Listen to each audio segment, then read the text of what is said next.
Hi and welcome to lesson number 3 of section number 16।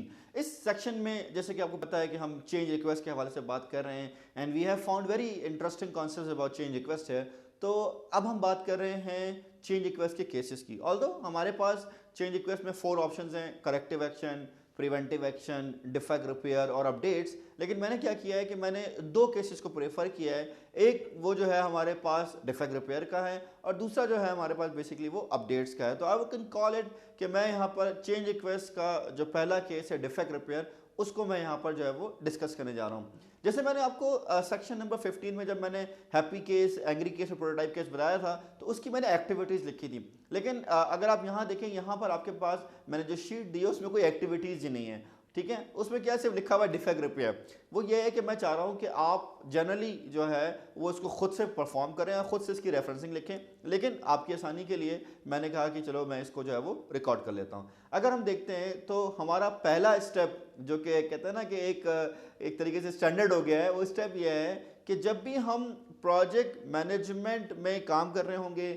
और हम planning से execution में आएंगे तो हमारा पहला स्टेप ये होगा कि हम प्रोजेक्ट मैनेजमेंट प्लान को रिव्यू कर लें कि भाई हमने अपने प्रोजेक्ट को कैसे एग्जीक्यूट करना है, हमारा स्कोप मैनेजमेंट प्लान क्या है, स्केड्यूल मैनेजमेंट प्लान क्या है, कॉस्ट मैनेजमेंट प्लान क्या है।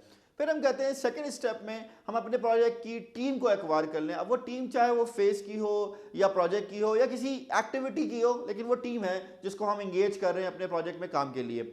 फिर स्टेप नंबर 3 में हम ये कहते हैं कि हम उस टीम को डेवलप कर लें। और जैसे हमने कहा कि ये ऐसा नहीं कि एक स्टेप शुरू होगा दूसरा खत्म हो जाएगा, फिर दूसरा शुरू होगा तीसरा खत्म हो जाएगा। हम ये कह रहे हैं कि बेसिकली हर स्टेप के कुछ ऐसे पैरामीटर्स हैं जो बार बार ऑनगोइंग भी हो सकते हैं या रिपीटेटिव भी हो सकते हैं, लेकिन हमने यहाँ पे आसानी के लिए आपको इस तरह से लिखवा दी है। तो स्टेप नंबर 3 जो है हमारा develop task phase project team. It's not a one time activity, ये तो चलती रहेगी, लेकिन खैर इट्स वेरी इंपॉर्टेंट कि हम इसको अंडरस्टैंड करें, समझें, देखें। तो हमने कहा जी स्टेप नंबर 1 क्या है कि हम अपने प्रोजेक्ट मैनेजमेंट प्लान को रिव्यू करेंगे। स्टेप नंबर 2 ये है कि हम अपने प्रोजेक्ट के हिसाब से अपने टास्क की या फेज की या प्रोजेक्ट की टीम को एक्वायर करेंगे। स्टेप नंबर 3 में हम अपने टास्क के फेज की और प्रोजेक्ट की टीम को डेवलप करेंगे ताकि आप सारे जो लोग हैं या हमारे टीम मेंबर्स हैं वो जो है इसको आपस में जेल हो सके, एक दूसरे के साथ जो है वो काम कर सकें और हमें जो है वो इफेक्टिव रिजल्ट प्रोवाइड कर सकें। देन हम कहते हैं जी स्टेप नंबर 4 में as a project manager we have to lead the execution, कि जी हम जो प्रोजेक्ट कर रहे हैं उसमें अपनी एग्जीक्यूशन को लीड करें एज अ प्रोजेक्ट मैनेजर और अपनी टीम से जो है वो हम काम करवाएं।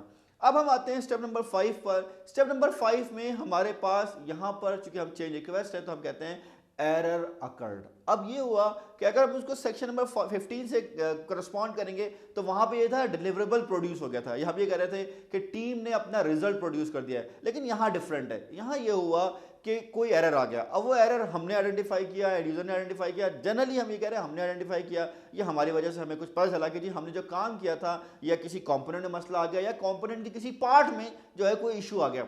अब हम ये कहते हैं कि चूंकि एरर आ गया है और एरर ऐसा है कि जिसके लिए हमें चेंज कंट्रोल बोर्ड को कॉल करना है, और मैं बार बार बता रहा हूँ कि चेंज कंट्रोल बोर्ड ज़रूरी नहीं है कि कोई बहुत बड़ा बोर्ड हो, डिपेंड करता है एरर के नेचर पर या चेंज रिक्वेस्ट के नेचर पर। हो सकता है कि वो प्रोजेक्ट मैनेजर और स्पॉन्सर के दरमियान ही सेटल हो जाए, या हो सकता है वो प्रोजेक्ट मैनेजर, स्पॉन्सर और फंक्शनल टीम के दरमियान सेटल हो जाए, या हो सकता है कि वो एग्जीक्यूटिव कमेटी तक भी चला जाए।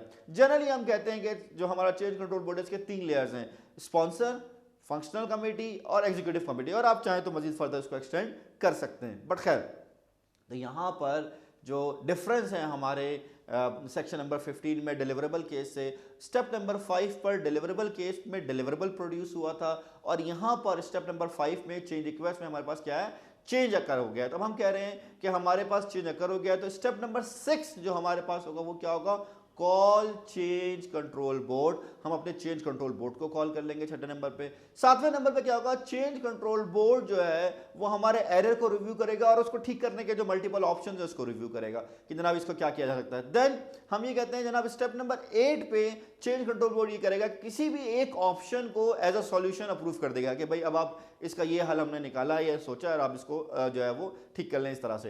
एंड देन स्टेप नंबर 9 में हम क्या करेंगे, हम अपने प्रोजेक्ट मैनेजमेंट प्लान को और प्रोजेक्ट डॉक्यूमेंट्स को अपडेट कर देंगे कि जी इसके हिसाब से जो हमारे स्कोप में या कॉस्ट में या स्केड्यूल में या और जो मल्टीपल डॉक्यूमेंट्स उसमें कोई चेंज आई है तो उसको हम एडजस्ट कर लें। And then finally step number 10 में हम क्या करेंगे कि हम अपने प्रोजेक्ट मैनेजमेंट में जो हमारा इंपॉर्टेंट चेंज रिक्वेस्ट आया जिसको हमने अप्रूव कराया है अभी, उसको दोबारा इंप्लीमेंट कराने लग जाएंगे। तो जो स्टेप्स अगर मैं क्विकली रिव्यू करूं तो क्या हुआ, review project management plan, acquire task phase project team, develop task phase project team, ठीक है, lead the execution of a project and task project and phase. Then हमने कहा कि जनाब error occurred, call change control board, ठीक है, change control board review the error and option, change control board approve one option as a solution, update project management plan, project documents and finally implement the approve change request. तो ये पूरा हमारा scenario बनता है, क्योंकि जाहिर है हमारे पास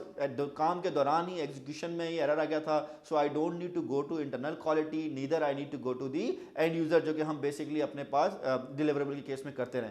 अगर मैं इसको PMBOK के रेफरेंस से बताना चाहूँ, ऑल्दो हम अपने पार्टिसिपेंट्स से ये कहते हैं कि आप खुद इसकी रेफरेंसिंग करें PMBOK की, लेकिन जस्ट टू गिव यू ना ओवरऑल कि हम किस तरह से कर सकते हैं, तो हम ये कहेंगे कि जनाब हमारे स्टेप नंबर 1 में जो रेफरेंस है, जो आप अब तो मेरे ख्याल आपको याद हो गया होगा, वो ये है कि हमारा जो प्रोसेस है direct and manage project work, process number 4.3, उसका जो पहला इनपुट है प्रोजेक्ट मैनेजमेंट प्लान, वो हमारे स्टेप 1 का रेफरेंस होगा। स्टेप नंबर 2 जो हमारे पास है वो क्या है, हमारे पास acquire task phase project team, और उसके लिए जो हम रेफरेंस लेते हैं वो हम रेफरेंस लेते हैं आपका चैप्टर नंबर 9 का process number 9.2 acquire project team. और इसमें हम मेनली टूल्स की बात करते हैं। जो 5 टूल है हमारे पास वो क्या है, pre assignment, negotiation, acquisition, virtual team and multi criteria decision analysis. तो हम कहते हैं कि इन 5 टूल्स की मदद से जो है हम अपने टीम को एक्वायर कर सकते हैं। देन हमने कहा स्टेप नंबर 3 क्या है हमारे पास, develop task phase project team.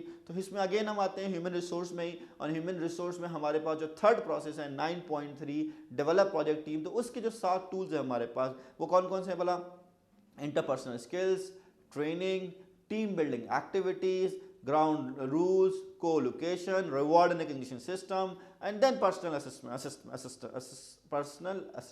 ठीक है, लग रहा है मैं असिस्ट पे फंस गया हूँ लेकिन खैर, सो पर्सनल असेसमेंट। तो हमने कहा कि हमारे पास जो स्टेप नंबर 3 है वो हमारा 9.3 डेवलप प्रोजेक्टिंग के हवाले से। देन हमारे पास जो स्टेप नंबर 4 है लीड द एग्जीक्यूशन। तो हम कहते हैं कि जी हमारे पास एज अ प्रोजेक्ट मैनेजर हमने अगर प्रोजेक्ट को एग्जीक्यूट करवाना है तो हम क्या यूज़ करेंगे, direct and manage project work के जो 3 टूल्स हैं हमारे पास वो कौन से वाला, expert judgement, project management information system और मीटिंग्स। उसके जरिए जो है अपने प्रोजेक्ट को जो है वो एग्जीक्यूट करवाएंगे। देन हमारे पास इंटरेस्टिंगली जो आउटपुट है या जो स्टेप नंबर 5 है वो क्या है हमारे पास, वो है एरर अकर्ड। स्टेप नंबर 5 को अगर मैं PMBOK में आता हूँ तो हमारा जो प्रोसेस है same process number 4.3 direct and manage project work. तो इसमें आप आउटपुट में देखेंगे आपको जो है वो चेंज रिक्वेस्ट मिल जाएगा। तो चेंज रिक्वेस्ट जो है वो आपका आउटपुट है जो यहाँ पर आया है, अब चाहे डिफेक्ट के केस में आया है या बाद में जो हम करेंगे तो अपडेट के केस में आएगा। देन हम यहाँ से मूव कर जाते हैं चेंज रिक्वेस्ट को लेके कॉल चेंज कंट्रोल बोर्ड के पास। चेंज कंट्रोल बोर्ड जो है हमारा स्टेप नंबर 6 है जो मैंने आपको सीक्वेंस में बताया। और अगर हम इसको देखते हैं तो आपको ये एज अ इनपुट के तौर पे परफॉर्म इंटीग्रेटेड चेंज कंट्रोल के प्रोसेस में मिलेगा जो बेसिकली 4.5 है। तो आपको 4.5 का जो इनपुट मिलेगा वो चेंज रिक्वेस्ट मिलेगा। तो हमने कहा जी हमारे पास जो चेंज रिक्वेस्ट आई थी, जो चेंज रिक्वेस्ट की टाइप एरर आई थी, वो हमने एज इट इज फॉरवर्ड कर दिए चेंज कंट्रोल बोर्ड को। देन हमारे पास जो नेक्स्ट स्टेप है स्टेप नंबर 7, हम कहते हैं चेंज कंट्रोल बोर्ड जो है वो हमारे एरर को रिव्यू करेगा और हमारे जो है वो ऑप्शंस को रिव्यू करेगा। तो हम ये कहते हैं कि जो हमारा chapter number 4 process number 4.5 perform integrated change control है, उसके जो टूल्स हैं हमारे पास उसको जरिए जो है हम अपने इस चेंज को रिव्यू करवाएंगे from change control board.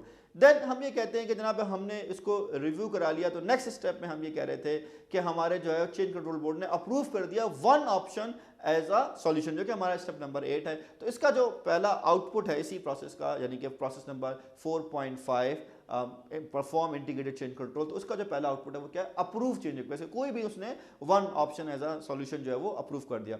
Then step number 9 में हम ये कहते हैं कि हम जो चेंज अप्रूव हुआ है उसके हवाले से जो प्रोजेक्ट मैनेजमेंट प्लान में या प्रोजेक्ट डॉक्यूमेंट्स में अपडेट्स आई हैं और चेंज लॉग में जहां हमने उस रजिस्टर को अपडेट करना है तो हम वो सब कर देते हैं। तो हम ये देखते हैं कि इसी प्रोसेस का जो बकिया 3 आउटपुट्स हैं, यानी कि अगर आप देखेंगे 4.5 परफॉर्म इंटीग्रेटेड चेंज कंट्रोल के जो आपके पास 3 आउटपुट्स हैं रिमेनिंग, वो क्या है, change log, project management plan update and project documents, वो नजर आ जाएंगे आपके पास।